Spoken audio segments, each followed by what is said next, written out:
Yazid और हुसैन का क्या तकाबुल है? क्या तकाबुल है यजीद और हुसैन का? तुमने खामखा तकाबुल बना दिया पागलो। खुदा दी कसम, यजीद और हुसैन का तकाबुल ही कोई नहीं। एक अर्श है,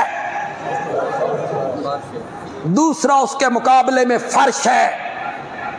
एक आसमान है, दूसरा उसके मुकाबले में जमीन है। एक दरिया है, दूसरा उसके मुकाबले में कतरा भी नहीं। यजीद की क्या हैसियत है? खामखा तुमने तकाबुल बना दिया। मैं नहीं बनाना चाहता तकाबुल। ये पूरी धरती, ये पूरी जमीन यजीद जैसे लोगों से भर जाए, हुसैन के कदमों के तलवों को भी हाथ नहीं लगा सकते, नहीं लगा सकते।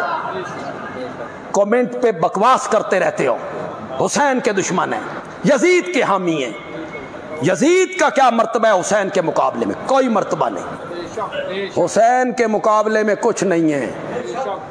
तो आडे नालू करोड़ों दर्जे चंगा। हाँ, तुम भी नहीं उसका मुकाबला कर सकते, बाद में आने वाले भी उसके मुकाबिल नहीं हो सकते। लेकिन वो हुसैन के मुकाबिल ना, तसव्वुर भी गलत। हजरत हुसैन मेरे नबी का सहाबी है। सैयदना हुसैन मेरे नबी की गोद में खेला है। सैयदना हुसैन ने मेरे नबी के कांधों पे सवारी की है। सैयदना हुसैन के पेट में मेरे नबी का लुआब मुबारक है। सैयदना हुसैन ने जिस औरत का दूध पिया था, उसे सूरज और चांद ने भी कभी नहीं देखा था। हैदर कर्रार का खून उसकी रगों में दौड़ता है। तुमने खामखा हुसैन यजीद, हुसैन यजीद, इन्ना लिल्लाह, पागल हो गए हो।